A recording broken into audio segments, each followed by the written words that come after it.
Danes je znanost tam, kjer bi morala biti, na cesti, med ljudmi. Lepo pozdravljeni vsi, ki ste prišli. Pred nami je še eno od poljudno-znanstvenih predavanj znanosti na cesti. Čaka nas zanimiva ura, posvečena raziskovanju vinogradništva in vinarstva. To je pomembna tema za prostor, kjer smo se danes srečali. Prilagajanje pridelave vina podnebnim spremembam. Novi izzivi v vinogradništvu je naslov današnjega predavanja. Z mano je dr. Jan Reščič, raziskovalec Centra za raziskave vina in asistent na Fakulteti za vinogradništvo in vinarstvo na Univerzi v Novi Gorici. Lepo pozdravljen. Hvala, lep pozdrav. Prosim publika za en aplavz.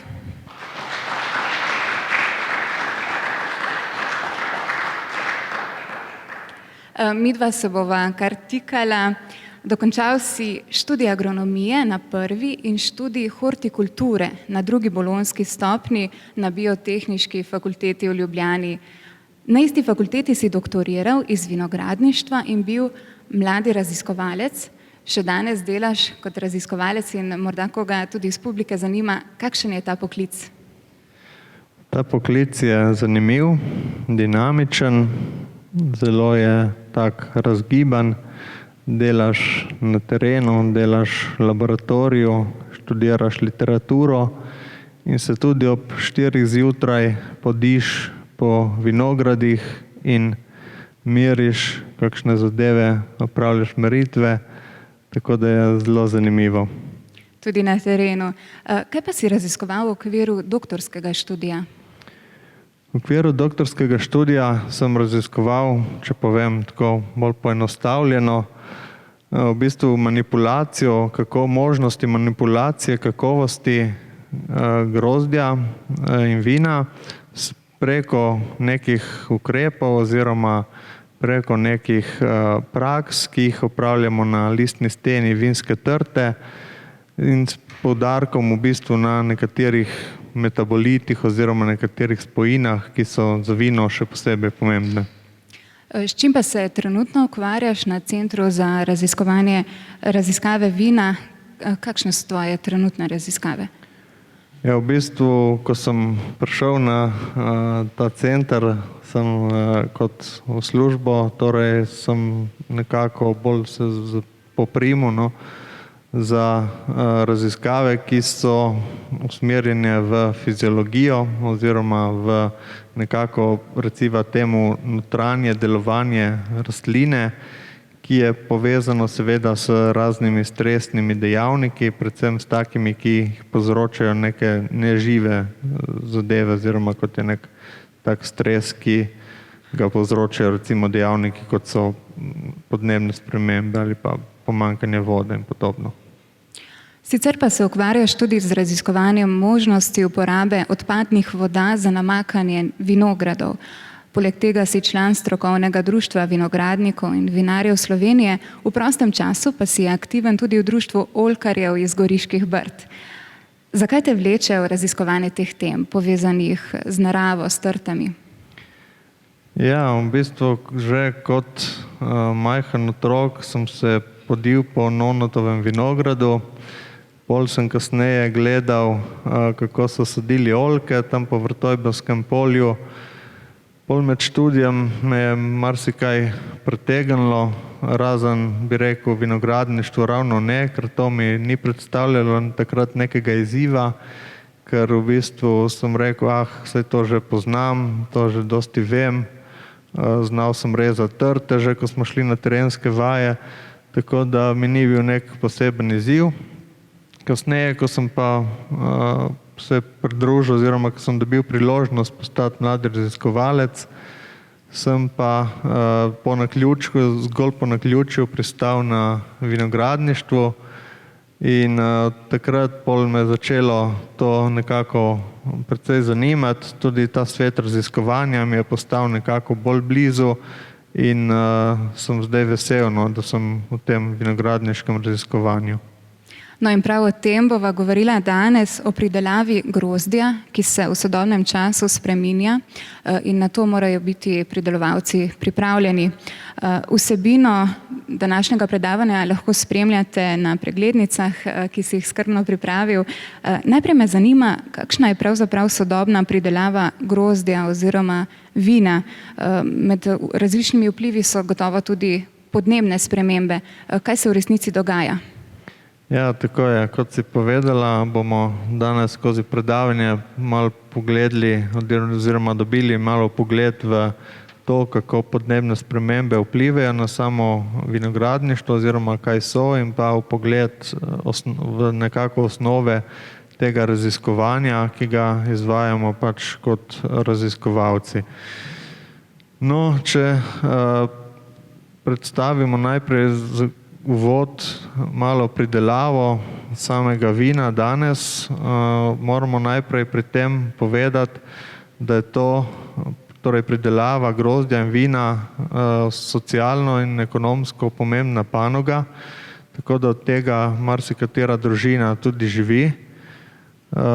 Tako da je z tega vidika pomembno, da znamo in tudi zmoremo pomagati tem pridelovalcem pri iskanju rešitev. Zdaj, jaz sem tule predstavil samo pridelavo vina, kako jo vidim jaz, se pravi nekako skozi take 3 sklope, bi lahko rekel temu.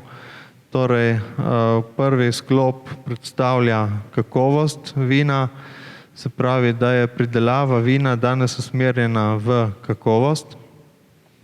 Z tega vidika, ker je pomembna kakovost zaradi trga, tržišča, tržne usmerjenosti vinarjev, ki svoje pridelke oziroma produkte prodajajo in so odvisni od, recimo temu, povpraševanja oziroma želja potrošnikov glede pač določenih stilov vina, in pa tudi sami pridelovalci lahko kot neko kreativnost izražajo skozi pridelavo različnih stilov vina. Se pravi, na eni strani kakovost, na drugi strani bi lahko rekel, je nek okoljski oziroma trajnostni vidik, se pravi z tega stališča, da je pridelava vina, grozdja in vina predvsem danes pod pritiski recimo javnosti oziroma tega ozaveščanja o okoljski trajnosti oziroma o nekako čistem okolju, ne, bi lahko rekli, tako da kar je povezano v bistvu s uporabo sredstev za zaščito rastlin, ne, se pravi s škropljenjem, in tudi kot sama pridelava oziroma sami pridelovalci in pa tudi stroka gre vedno bolj v ta trajnostni vidik oziroma trajnostni način pridelave, ne, tako da zmanjšujemo uporabo določenih resursov s tem in v bistvu tako zagotavljamo nekako bolj recimo temu okolju prijazno pridelavo. Na tretji strani pa so v bistvu podnebne spremembe, ne, ki imajo zelo velik vpliv danes na samo pridelavo, ne samo pri nas v Sloveniji, še bolj kje drugje v svetu. Ti 3 sklopi pa so med seboj v bistvu povezani, ne, zato sem dal te črte okrog, ki predstavljajo neposredno povezavo. Recimo, kakovost vina je odvisna od tega, od tehnologij, ne, recimo pridelave, torej neko kakovostno recimo vino, če temu tako rečemo, ne more biti pridelano brez uporabe zaščitnih sredstev, ne, danes v splošnem, ne. Torej je ta okoljski vidik še zmeraj prisoten. Na drugi strani pa je tudi kakovost odvisna od podnebnih sprememb, ne. Tako da tle v tem zaključku, v bistvu v tem krogu se najde tudi same tehnologije, ne, se najde tudi teruar, ta vidik torej neke klimatskih značilnosti in pa tudi samih tal in tradicije. In kakšne so razsežnosti podnebnih sprememb?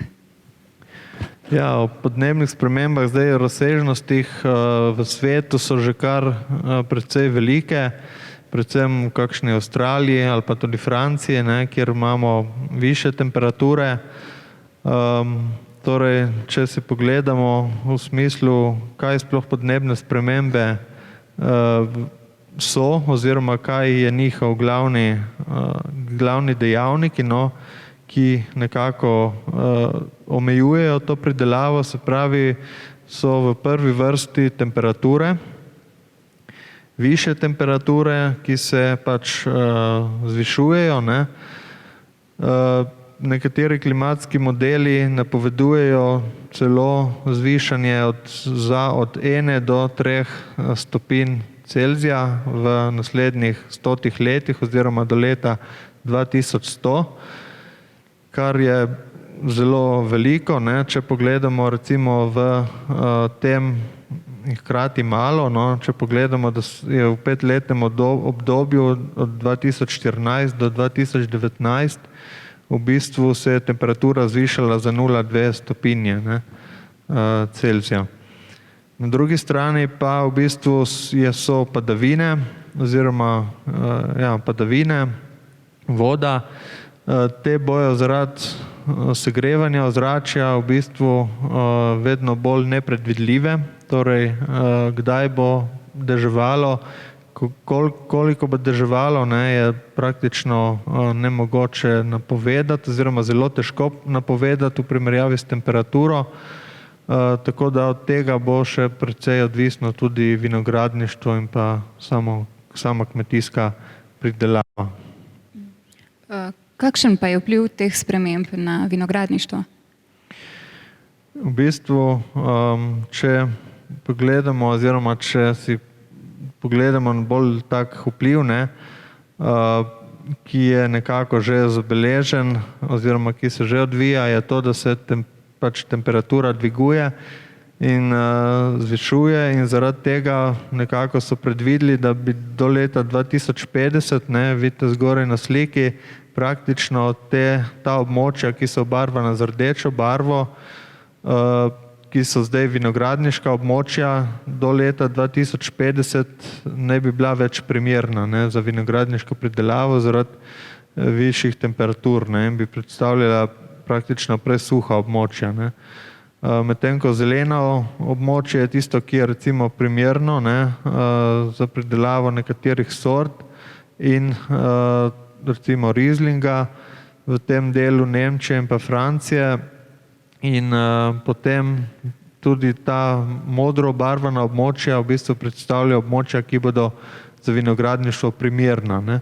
Torej vidimo, da se bo pomaknilo vinogradništvo, če bo ta trend zviševanja temperatur seveda še obstajal v taki obliki, kot je zdaj, v bistvu se bodo vinogradniška območja preselila bolj severno, ne. Se pravi, območja, ki so danes primerna za vinogradništvo, bodo postala presuha. Kateri pa so recimo še drugi vplivi podnebnih sprememb na vinogradništvo?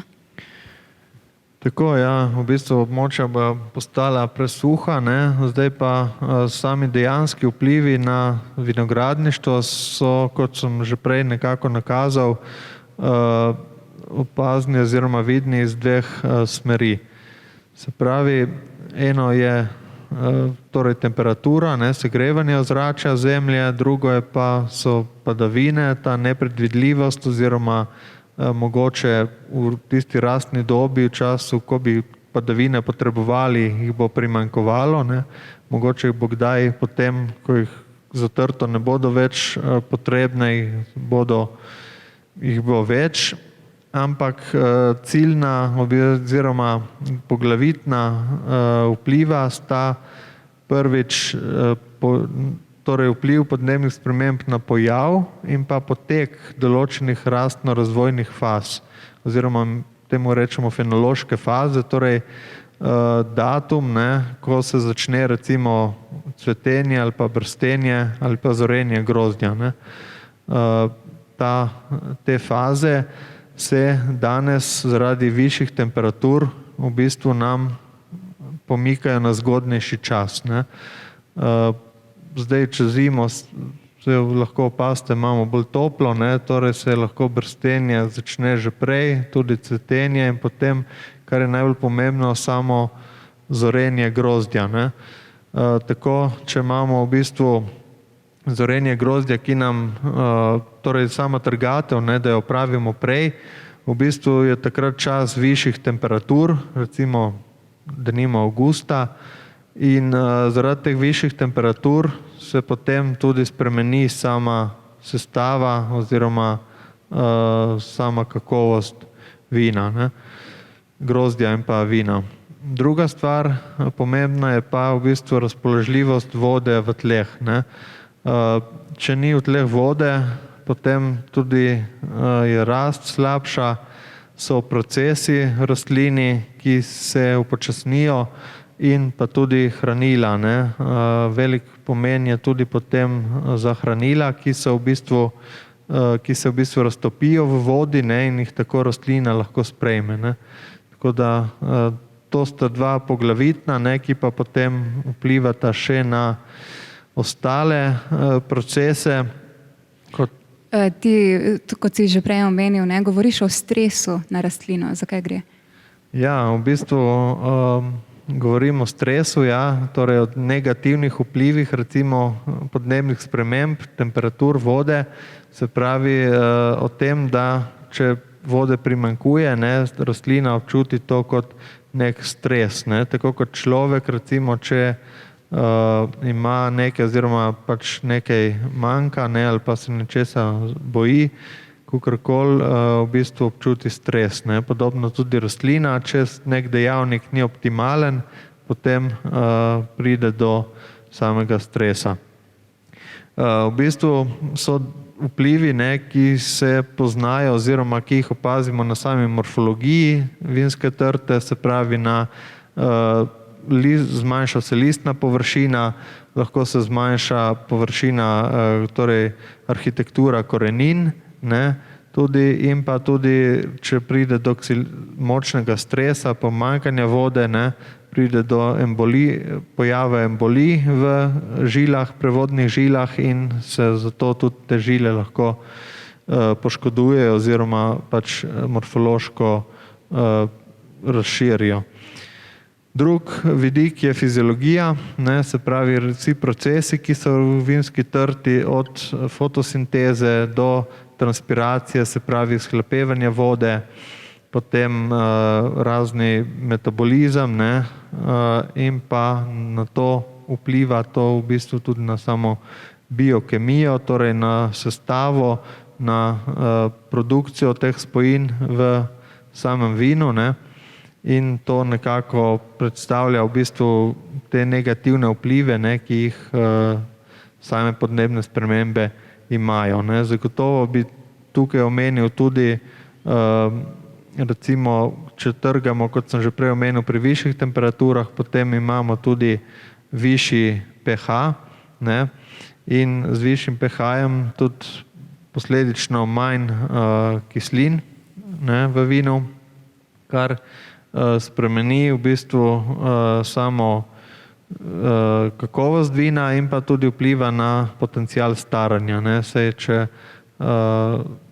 potem lahko prevladajo v bistvu škodljive kvasovke, ne, škodljive bakterije, ki lahko potem povzročijo kakšne bolezni vina in pa napake, ne, tudi kasneje pri samem staranju. Ena od tehnik, povezana z namakanjem, v bistvu primanjkljaj vode izkorišča, tako da je grozdje bolj kakovostno. Za kakšno tehniko gre? Ja, v bistvu tehnika je že poznana precej časa, gre za deficitno namakanje. Kot že samo ime pove, se pravi, gre za namakanje, ki povzroča oziroma pri katerem je prisoten tudi nek deficit. Se pravi, če poenostavim, gre za to, da trti, ko je v suši, se pravi, ko potrebuje vodo, dodajamo ne celotno količino potrebne vode, ampak samo del te količine. Se pravi, ali polovico ali pač tretjino potrebne količine, odvisno od same sorte in ostalih dejavnikov, ampak v splošnem izkoriščamo nekako sušne razmere, da potem zagotovimo nekako boljšo kakovost, saj ta rahel sušni stres, pa tudi ta dodatek vode vpliva na povečano vsebnost potem antocianov oziroma rdečih barvil, ker ta tehnika je uporabna predvsem za pridelavo rdečih vin in pa tudi recimo taninov, ki imajo potem vpliv na same senzorične lastnosti vina, pa tudi na samo kakovost oziroma kemijsko sestavo vina. No, podnebne spremembe so gotovo problem, ampak kakšne rešitve iščete raziskovalci oziroma kaj raziskujete? Raziskovalci v bistvu smo pri tem kar podvrženi v bistvu velikemu naboru problemov, predvsem in pa tudi potem tem rešitvam, ki jih iščemo za te probleme. V bistvu pa nekako bi jih lahko razvrstili torej te rešitve v 3 kategorije.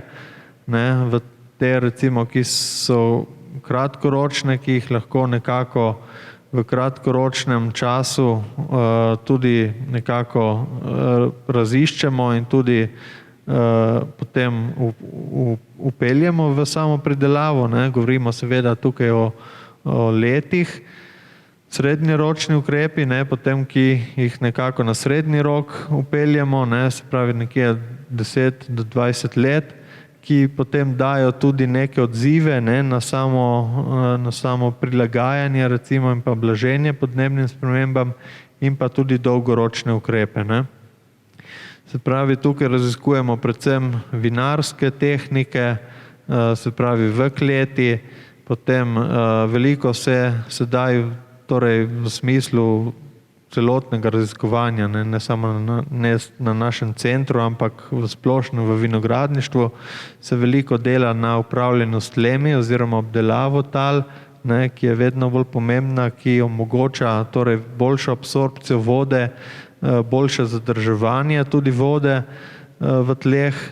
Potem tudi dosti se dela raziskav na samih podlagah, torej na podlagah kot koreninskem sistemu vinske trte. Tukaj se recimo raziskuje predvsem obstoječe podlage, ki so bolj odporne na sušo kot te, ki se večinoma zdaj uporabljajo v sami pridelavi, in pa tudi nove podlage, ki jih nekako raziskujemo oziroma ki jih še upeljujemo. Potem tudi različne gojitvene oblike, ki so prilagojene na sušne razmere, pa tudi na ostale vplive, torej temperaturo predvsem, ki omogočajo pridelavo pri takšnih podnebnih razmerah oziroma spremembah. Potem tudi sorte so zelo aktualne zdaj, v bistvu se tudi sorte lahko zamenja oziroma se jih nadomesti oziroma se vpelje nove sorte, ki so bolj odporne, in pa tudi proučuje se potencial recimo sort, ki so že na nekem okolju, na nekem območju domačene, lokalne sorte, in pa seveda namakanje. Zdaj namakanje, jaz pravim tako, namakanje recimo v Sloveniji mogoče ja, ne pa vedno in ne povsod. Se pravi, ne potrebujemo ga vedno, ne potrebujemo ga niti povsod, niti ga ne moremo povsod vpeljati, ker v bistvu težko bomo, ne vem, tukaj na Erzelj ali pa Šmarje, na kakšne dvignjene lege vpeljali namakanje, ker moramo gledati seveda tudi z stroškovnega vidika, pač ekonomskega in tako naprej. Ampak mogoče nekje na dolgi rok tudi razmišljanje o samem namakanju. Tako kot si že prej omenila, se tudi sam nekako ukvarjam, me zanima, kakšen je potencial uporabe torej odpadnih voda, prečiščenih oziroma tretiranih odpadnih voda iz čistilnih naprav za namakanje vinske trte. Kakšen vpliv ima ta voda. Potem zanimivo bi bilo tudi preveriti, kar me tudi nekako zanima, v bistvu preveriti to tehniko, torej deficitnega namakanja z namakanjem za uporabo torej odpadnih voda, ne. Ker odpadne vode vemo, da vsebujejo določena onesnaževala, zdaj onesnažila, kakorkoli, v določeni meri se jih lahko odstrani, ne, iz same vode, v določeni meri lahko še ostanejo v vodi in potem s tem, če dodajamo trti manj vode, v bistvu še vedno občuti nek stres in ali ta stres potem dejansko reagira, ne, z temi, oziroma ali imajo potem tudi ta onesnažila vpliv na povečanje stresa in podobno, ne. No, zdaj si omenil nekaj zelo zanimivih raziskovalnih vprašanj in področji, ampak zanima me, kakšne so sploh metode raziskovalcev z področja vinogradništva in vinarstva, torej kako raziskujete? Tako, v bistvu raziskujemo najprej, imamo nek problem, ne, zanj hočemo poiskati neko rešitev in se potem odločimo v okviru ponavadi raziskovalnih projektov postaviti neke terenske oziroma neke poskuse, ne. Vedno raziskovalec pač ga nekaj zanima, hoče nekaj raziskati ali pa v nekaj dvomi in želi to preveriti, ne. Se pravi, te zadeve potem mi v vinogradništvu preverjamo s poskusi, ki jih postavljamo ponavadi na terenu, bodisi v kakšnih, običajno v vinogradih, ki so od pridelovalcev, torej od vinogradnikov, in v takih realnih pogojih, ne, potem lahko preverimo bodisi prakse obdelave tal ali namakanja ali ukrepov na listni steni vinske trte in s tem nekako potem lahko povzamemo oziroma izsledimo neke ugotovitve s takšnimi poskusi, ne. Zdaj ti poskusi na terenu običajno v vinogradništvu so malo bolj dolgotrajni, če jih, ne vem, mogoče primerjam s kakšno fiziko ali kaj podobnega, verjetno rezultate dobijo že relativno hitro, ko neko raziskavo postavijo, medtem ko se tukaj v vinogradništvu poskus traja nekje vsaj 2 do 3 leta, ker pač vplivajo na naše proučevane lastnosti, še okoljske razmere, torej tudi vreme, ne, pa tudi drugi okoljski dejavniki, ki nam lahko dejansko vplivajo na same rezultate naših raziskav. Tako da moramo dobiti eno tako povprečje, ne, glede na sam letnik, tudi ena rastna doba trte, ne, poteka čez praktično skoraj večino leta, ne, in zato moramo to preveriti večkrat, ne. Terenski poskusi so pogosto zelo dolgotrajni. Zakaj je tako? Ja, saj zato v bistvu, kot sem omenil, ne, zato ker imamo neke vplive okoljskih dejavnikov, ne, in pa tudi, ker je rastna doba trte samo v bistvu ena sezona, ne, in moramo, da z neko gotovostjo potrdimo, ne, oziroma preverimo nek ukrep, to v bistvu izvesti večkrat, ne. Predvsem pri kakšnem namakanju, recimo, so problem padavine, ne, ki nam potem omejujejo to možnost tega poskusa oziroma pridobivanja nekih rezultatov. Zdaj tle ali se znajdemo nekako drugače, da recimo tudi postavimo kakšno folijo v tla, ne, na tisto proučevano mesto, da nam padavine ne prodirajo v zemljo, ne, ampak imamo samo vpliv dejansko namakanja, ali pa naredimo kakšen poskus tudi v zaprtih prostorih, ne, tudi v recimo rastlinjakih ali steklenjakih ali podobno. Zdaj tukaj imamo seveda potem tudi kontrolirane razmere, ne, če nekaj preučujemo, torej kontrolirano vlažnost, pa tudi temperaturo, ne, tako da se bolezni praktično oziroma bolezni glivične in podobne nimajo možnosti razviti, ne. Tako da imamo v bistvu nekako lažje delo odvisno seveda, kaj proučujemo, ne. Ampak se za take poskuse odločimo, ne, če imamo res take zadeve, ki bi lahko bile podvržene vplivom okolice, ne. Je pa res, da ponavadi, ko delamo take raziskave, v bistvu želimo iti do konca, ne. Se pravi, da če gledamo recimo nek dejavnik, recimo namakanje ali kaj podobnega, ni dovolj, da preverimo samo vpliv na recimo rast trte, ne, razvoj, torej na neke morfološke ali pa neke fiziološke procese, ampak moramo preveriti tudi vpliv na končni produkt, ne, se pravi na grozdje in pa vino, ne.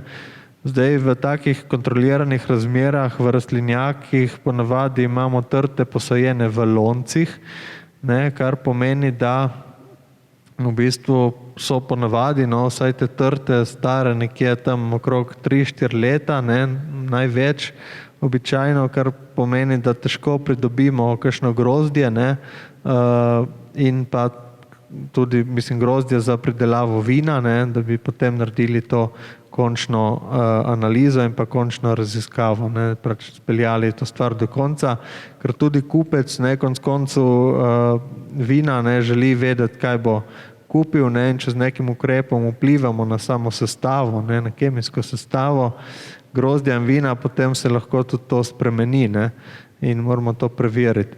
Tako da izvedemo na koncu tudi senzorično analizo, ne, običajno, da pridemo do res teh pravih rezultatov. Kot si prej povedal, vzorce iščete tudi na terenu, tudi po noči, ne, kot si dejal. Najprej me zanima, kaj ste iskali po noči oziroma zakaj in kako analizirate te vzorce potem?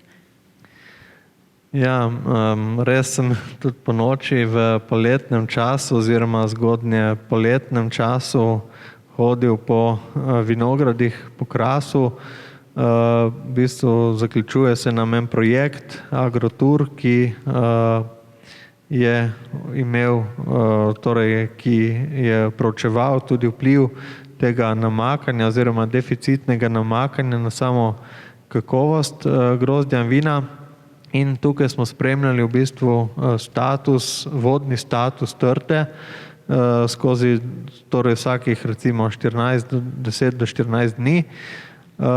In nas je zanimalo pač, koliko vode je v trti, zato zakaj pa sem hodil v bistvu zjutraj, zgodaj zjutraj, še pred zoro, ker je v bistvu ta metoda postavljena tako, da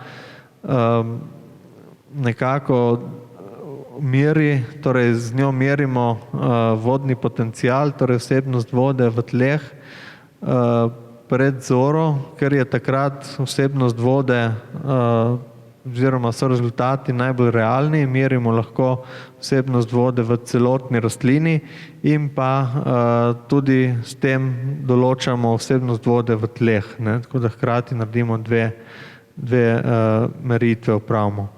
Pred zoro pa zato, ker je takrat ta vrednost najnižja, ne. Kako kompleksne pa so te raziskave oziroma se povezujejo morda z drugimi vejami znanosti? Ja, te raziskave, oziroma če se omejimo še na prejšnjo prosojnico, torej, kot smo že rekli, izvajamo raziskave tako na vinski trti, ne, kot na grozdju in tudi na vinu. Potem pa seveda, ne, nekako naredimo vedno osnovne analize, ne, se pravi vsebnost sladkorjev, kislin, pH-ja, pa tudi teh primarnih, ne, metabolitov, pa tudi sekundarnih. In pa potem seveda pridemo, če se bolj poglobimo, ne, v samo raziskavo, pridemo do kakšne take slike, ne, kot jo vidite zgoraj, pa to je še recimo bolj ena enostavnih, ne, kjer v bistvu imamo neke procese, tukaj so v bistvu prikazani neki procesi, torej recimo biokemijski, torej metabolizem, ne, lahko bi šlo tudi za kaj drugega, lahko bi šlo, ne vem, za hidravlično prevodnost ali pa torej prevodnost listnih rež, transpiracijo. kakorkoli, ampak vedno se srečamo z nekimi spojinami, ne, ampak pretvorbo oziroma te procese ne določajo samo te spojine, ampak so tukaj udeleženi tudi razni encimi, proteini, geni in pa tudi razni hormoni. Ne. Če gremo gledati nek poskus oziroma namakanje, recimo, ali pa namakanje z odpadno vodo ali pa nek stres, hitro pridemo do kakšnih rastnih hormonov, ne, ki vplivajo oziroma ki spodbujajo oziroma spodbudijo te procese, ne, in se s takimi potem analizami tudi srečamo. Ne. To v bistvu daje to kompleksnost raziskav, ne, ker je poleg samo te vinogradniške recimo ali pa vinarske veje, ne, tukaj prisotno še veliko število ostalih znanstvenih ved, s katerimi se seveda tudi moramo povezovati. Ne. Tukaj potem vključujemo razne vede, ki so vezane na te procese, kot je recimo metabolomika, genomika, proteomika in podobno, ne, in s pomočjo teh bolj detaljno in še bolj globje določimo v bistvu vplive samih recimo ukrepov ali pa samih procesov na recimo kemijsko sestavo, ne, ki jo gledamo ves čas, tako da se moramo tudi tega potem nekako, torej te vede tudi vključevati v same raziskave. Ne. Pri tem pa se seveda mi tudi tukaj kot pač na Centru za raziskave vina in pa tudi širše se povezujemo z drugimi torej inštitucijami, ki posedujejo tudi opremo, ne, za takšne raziskave, tako inštitucijami, torej univerzami, inštitucijami v Sloveniji in pa tudi v tujini. Se pravi, so pomembni multidisciplinarni timi. Upamo, da bodo vaše raziskave privedle do kakšnih rešitev za vinogradništvo in vinarstvo v prihodnosti. Kaj pa sicer, kakšni izzivi še čakajo vinarsko-vinogradniško stroko? Izzivov za prihodnost je še kar nekaj v okviru podnebnih sprememb z vidika vinogradništva in vinarstva. Se pravi, tukaj bi izpostavil predvsem tla. Ne. Tla bodo imela oziroma imajo v prihodnosti še kar pomembno vlogo tudi pri torej vplivih oziroma prilagajanju, blaženju podnebnih sprememb. Tukaj poleg samih tehnik, recimo obdelave tal, ne, kot sem že prej omenil, za boljšo absorpcijo vode in za boljše zadrževanje vode v tleh, tudi v bistvu hranila, elementi v tleh, ne, ki so za rastlino nujno potrebni. Se pravi, to segrevanje, ne, ozračja oziroma višanje temperatur, ne, vpliva tudi na segrevanje tal. Ne.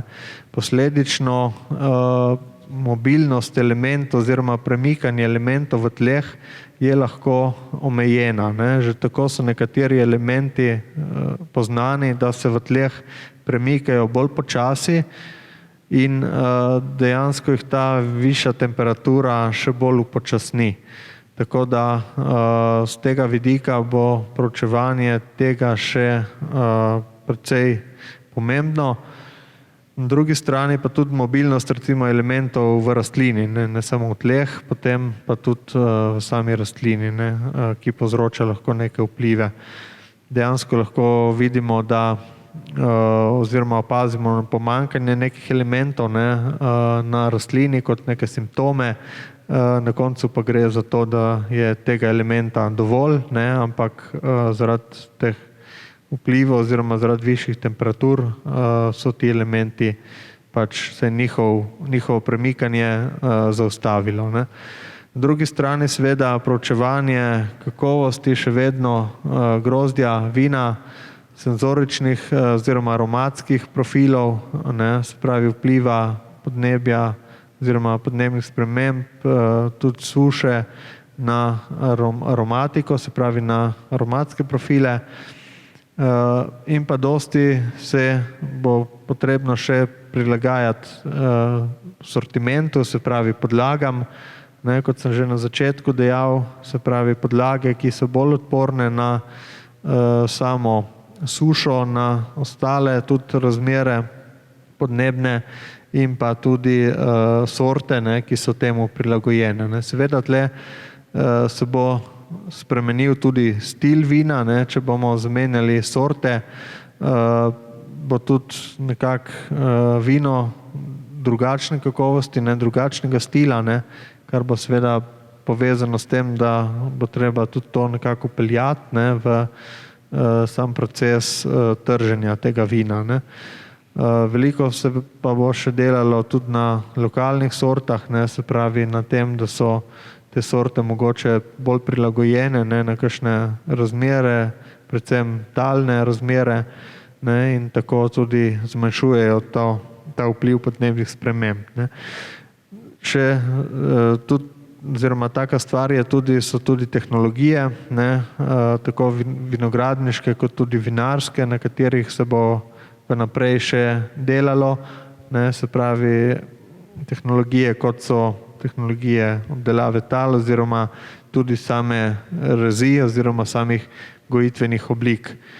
Torej, nekatere oblike, recimo kot v Franciji poznamo, oziroma v Franciji imajo take nizke, trde oziroma nizke gojitvene oblike, kar je povezano v bistvu s prilagoditvijo oziroma z manjšo porabo vode in pa manjšo fotosintezo, manjšim pridelkom, kar je povezano s to prilagajanjem na te razmere. Tako da se bo potrebno tukaj tudi še ozreti na te tehnologije.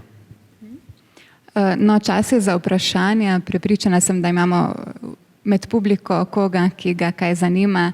Vprašanja za Jana so odprta, tam imamo mikrofon.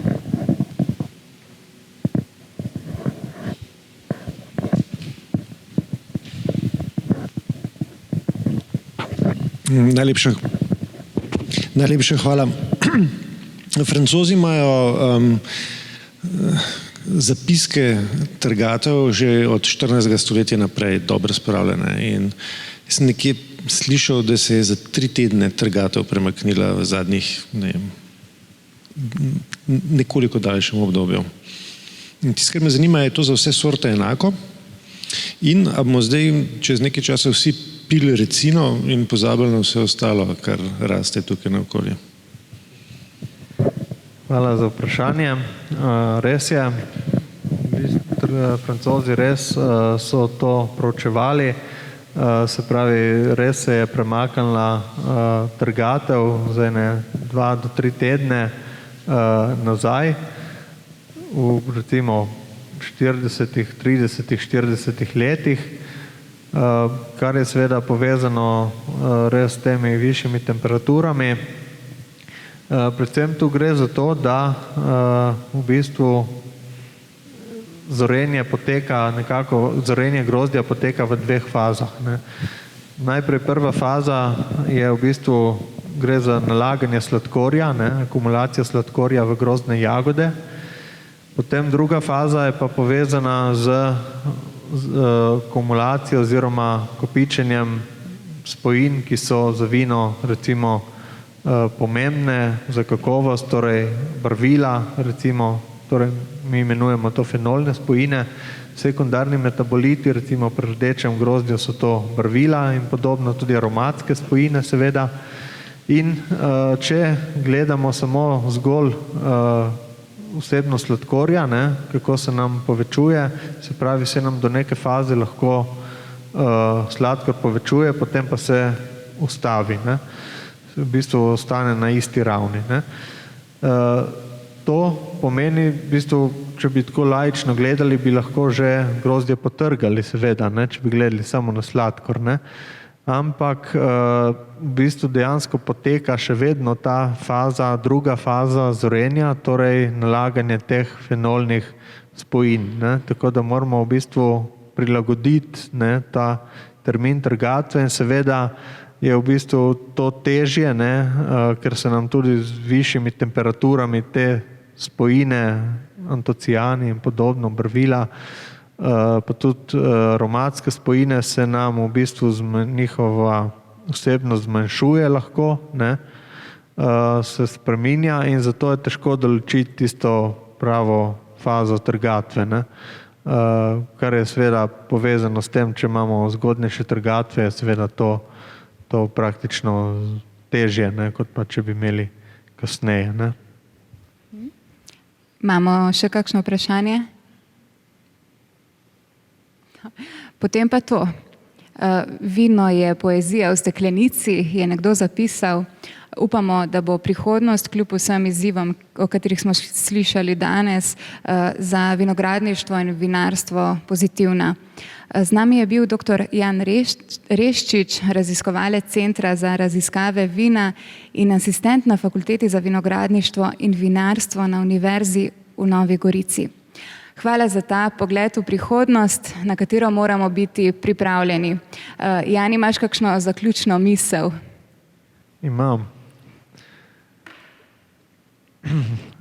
Rad bi malo karikiral, ne, da v bistvu, bom rekel tako, ne, v prihodnosti nam ne bo problem imeti nekega super pametnega telefona, ne, ali pa super pametne ure ali kakšnega električnega avtomobila, ne, ampak bo problem pridelati neko kakovostno grozdje in pa vino, ne.